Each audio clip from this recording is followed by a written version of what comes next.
സ്ത്രീകൾക്ക് സൗജന്യം കൊടുക്കുന്നു എന്ന് പറയുമ്പോഴത്തേക്ക് അത് യഥാർത്ഥത്തിൽ ഈ പുതിയ കാലഘട്ടത്തിൽ ശരിയായ കാര്യമാണോ? ഒരു ട്രാൻസ് വുമനെ ഈ ഒരു കാറ്റഗറിയിൽ അവർ എങ്ങനെയാണ് പെടുത്തുക? അപ്പം അവിടെ ഒരു വിവേചനം വരികയല്ലേ? ഒരു ജെൻഡർ അടിസ്ഥാനത്തിൽ ഒരു വിവേചനമല്ലേ വരുന്നത്? അവിടെ ഈക്വൽ ആക്കി കൊടുക്കും. ഇത്തരം കാര്യങ്ങൾ മാത്രമേ നമുക്ക് ഇക്വാലിറ്റി കൊണ്ടുവരാൻ പറ്റൂ. അല്ലാതെ ശാരീരിക ക്ഷമതയുടെ കാര്യത്തിൽ ഇക്വാലിറ്റി കൊണ്ടുവരാൻ പറ്റില്ല. രാവിലെ 10 മണിക്ക് തുടങ്ങണം, അല്ലെന്നുണ്ടെങ്കിൽ ഒന്നിലധികം കോടതികൾ ഒരു ജില്ലയിൽ വരണം. കുറെ അധികം പരിഹാസങ്ങൾ അഖിലേട്ടന് ഇലക്ഷൻ സമയത്ത് നേരിട്ടുണ്ടായിരുന്നു. അത് മെന്റലി ഈ പാർട്ടി മാറാന്നുള്ള തീരുമാനം അങ്ങനെ രീതിയിൽ മാറിയിട്ടില്ലല്ലോ. അതെന്തിനാണ് പരിഹസിക്കുന്നത്? അവരുടെ വെട്ടിത്തരം. നമ്മളെ രാജ്യത്ത് ഒരു നിയമമുണ്ടല്ലോ, ആ നിയമത്തിന് അനുസരിച്ചുള്ള കാര്യങ്ങളല്ലേ ചെയ്യാൻ പറ്റൂ. ഇത് യഥാർത്ഥത്തിൽ തെരഞ്ഞെടുപ്പിന് മുൻപ് വേറെ പലർക്കും പറയാൻ പറ്റുന്ന കാര്യങ്ങൾ ഗണേഷ് കുമാർ സൂചിപ്പിച്ചിട്ടുണ്ടാണെന്ന് തോന്നുന്നു കേട്ടോ. ഇത് ചെയ്യാൻ പറ്റില്ല എന്നുള്ള കാര്യം ഞാനും അതേ പറഞ്ഞോളൂ. അതായത് ഇപ്പം നിങ്ങളുടെ ഓൺലൈനിൽ ഏതൊരു പനല്ലേ ചോദിച്ചത് ആ ചോദ്യം പുള്ളിയോട്. അതിനകത്തൊരു കുഴപ്പം വരുന്നത് എന്താണെന്ന് വെച്ചാൽ അത് നമ്മൾ CM-നെ കുറ്റം പറയുന്നതല്ല, നടപ്പിലാക്കാൻ പറ്റില്ല. കാരണം ഇത്ര നിയമങ്ങളെ പറ്റൂ. ഞാനത് ട്രാൻസ്പോർട്ട് ഡെപ്യൂട്ടി കമ്മീഷനോട് ഞാൻ വിളിച്ച് ചോദിച്ചതാണ് എന്തെങ്കിലും സാധ്യത ഇതിനകത്തുണ്ടോ. അതിനുശേഷമാണ് ഞാനും ഫേസ്ബുക്കിൽ ആദ്യം പോസ്റ്റ് എഴുതുന്നത്. കാര്യം ഇതിനകത്ത് നിയമപരമായിട്ട് നമ്മൾ ആഗ്രഹിക്കുന്നില്ല. ഇപ്പം മോഡിഫിക്കേഷൻ എന്ന് പറഞ്ഞിട്ട് ഇപ്പോൾ സ്റ്റിക്കർ വർക്കൊക്കെ ഒക്കെയാണ്, അത് നേരത്തെ ചെയ്യാൻ പറ്റും. ഇപ്പോൾ റാപ്പൊന്നും നേരത്തെ അനുവദിക്കത്തില്ലായിരുന്നു. നമ്മൾ PP റാപ്പ്, നമ്മൾ കളർ റാപ്പൊന്നും അനുവദിക്കത്തില്ലായിരുന്നു. അതൊക്കെ ചിലപ്പോൾ അനുവദിച്ചേക്കാം. സ്ത്രീകൾക്ക് ഫ്രീ ആയിട്ട് ബസ്സിൽ യാത്ര ചെയ്യാന്ന് ആ സമയത്ത് അവർ പക്ഷെ പറഞ്ഞില്ല ഓർഡിനറി ബസ്സിലോ ഇല്ല. അതൊക്കെ ഈ വിഷയമൊക്കെ ആക്ച്വലി ഞാൻ നേരത്തെ തന്നെ പറഞ്ഞതാണ്. സൗജന്യം കൊടുക്കുന്നതിനോട് എനിക്ക് യോജിപ്പില്ല. അതെന്താ പ്രശ്നം എന്ന് വെച്ചാൽ ഇപ്പൊ സ്ത്രീകൾക്ക് സൗജന്യം കൊടുക്കുന്നു എന്ന് പറയുമ്പോഴത്തേക്ക് അത് യഥാർത്ഥത്തിൽ ഈ പുതിയ കാലഘട്ടത്തിൽ ശരിയായ കാര്യമാണോ? പുരുഷന്മാരിൽ സാമ്പത്തികമായിട്ട് ബുദ്ധിമുട്ട് അനുഭവിക്കുന്നവരില്ലേ? പുരുഷന്മാരിൽ ശാരീരികമായ ബുദ്ധിമുട്ട് അനുഭവിക്കുന്നവരില്ലേ?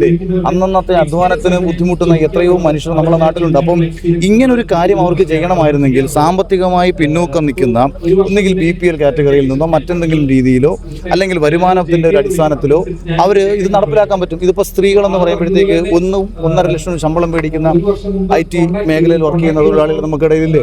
50,000-ന് മുകളിൽ ശമ്പളം മേടിക്കുന്ന കേന്ദ്ര സർക്കാർ ജോലിക്കാരില്ലേ? അതേപോലെ പ്രൈവറ്റ് മേഖലയിൽ വർക്ക് ചെയ്യുന്ന ഉന്നത ശമ്പളം മേടിക്കുന്ന ആൾക്കാരില്ലേ? അവർക്കെല്ലാം സൗജന്യ യാത്ര KSRTC കൊടുക്കേണ്ട കാര്യം എന്താണ്? അതേസമയം ഒരു പുരുഷൻ, അവന് ജോലി ചെയ്യാനുള്ള മാർഗമില്ല, അവൻ ശാരീരികമായി ബുദ്ധിമുട്ട് അനുഭവിക്കുന്ന ഒരുവനാണ്, അവന് സൗജന്യം കൊടുക്കാം. അങ്ങനെ കൊടുക്കണമെങ്കിൽ അവിടെ അതുകൊണ്ട് പിന്നെ ഇപ്പൊ ഞാൻ വേറൊരു രസകരമായ കാര്യം ചോദിക്കുകയാണ്. ഒരു ട്രാൻസ് വിഭാഗത്തിൽപ്പെടുന്ന ഒരാൾ ബസ്സിൽ കയറി കഴിഞ്ഞാൽ അവരിൽ ട്രാൻസ് ആയാലും ചിലർ സ്ത്രീ ആണെന്ന് പറയുന്നവരാണല്ലോ. ഞാൻ സ്ത്രീയാണ്, ട്രാൻസ് വുമൺ ആണെന്നാണ് അവർ പറയുന്നത്. ഒരു ട്രാൻസ് വുമനെ ഈ ഒരു കാറ്റഗറിയിൽ അവർ എങ്ങനെയാണ് പെടുത്തുക? അപ്പം അവിടെ ഒരു വിവേചനം വരികയല്ലേ? ഒരു ജെൻഡർ അടിസ്ഥാനത്തിൽ ഒരു വിവേചനമല്ലേ വരുന്നത്? സമത്വം ആഗ്രഹിക്കുന്ന ഒരു സമയത്ത് ജെൻഡർ അടിസ്ഥാനത്തിൽ ഇത് കൊടുക്കുമ്പോൾ ഇപ്പം നമ്മൾ ഒരാൾക്ക് സൗജന്യം കൊടുക്കുന്നു എന്ന് പറഞ്ഞാൽ നമ്മൾ അവരെ ചെറുതാക്കി കാണുന്നു എന്നർത്ഥം. സ്ത്രീകൾക്ക് വരുമാനം ഉണ്ടാക്കാനുള്ള ശേഷി ഇല്ലാത്തത് കൊണ്ടാണ് ഞങ്ങൾ സ്ത്രീകൾക്ക് സൗജന്യം കൊടുക്കുന്നത് എന്നതിന് പോലും വ്യാഖ്യാനമായിട്ട് മാറ്റിക്കൂടെ? അപ്പൊ അതല്ല, ബുദ്ധിമുട്ട് അനുഭവിക്കുന്ന ജനത എന്ന നിലയിലാണെന്നുണ്ടെങ്കിൽ അതിന് സ്ത്രീയില്ല, പുരുഷനില്ല, ട്രാൻസ് ഇല്ല. അവിടെ ഈക്വൽ ആക്കി കൊടുക്കും. ഇത്തരം കാര്യങ്ങൾ മാത്രമേ നമുക്ക് ഇക്വാലിറ്റി കൊണ്ടുവരാൻ പറ്റൂ. അല്ലാതെ ശാരീരിക ക്ഷമതയുടെ കാര്യത്തിൽ ഇക്വാലിറ്റി കൊണ്ടുവരാൻ പറ്റില്ല. നിങ്ങൾ ആലോചിച്ച് നോക്കണം, നമ്മുടെ കോടതി രാവിലെ 11 മണിക്കാണ് തുറക്കുന്നത്. ഇത്രയും കേസുകൾ പെൻഡിംഗ് ആയി കിടക്കുന്ന സമയത്തും കോടതികൾക്ക് അവധിയുണ്ട്. ശൈത്യകാല അവധിയുണ്ട്, മറ്റേ വേനൽക്കാല അവധിയുണ്ട്.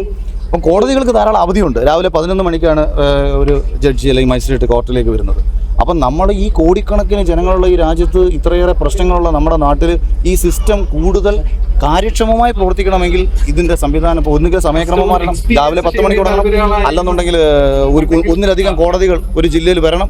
അങ്ങനെ ഈ സംവിധാനം കൂട്ടി ഇതിനെ സമയബന്ധിതമായി പരിഹരിച്ചു കഴിഞ്ഞാൽ എളുപ്പത്തിൽ കാര്യങ്ങൾ നടക്കാൻ പറ്റും.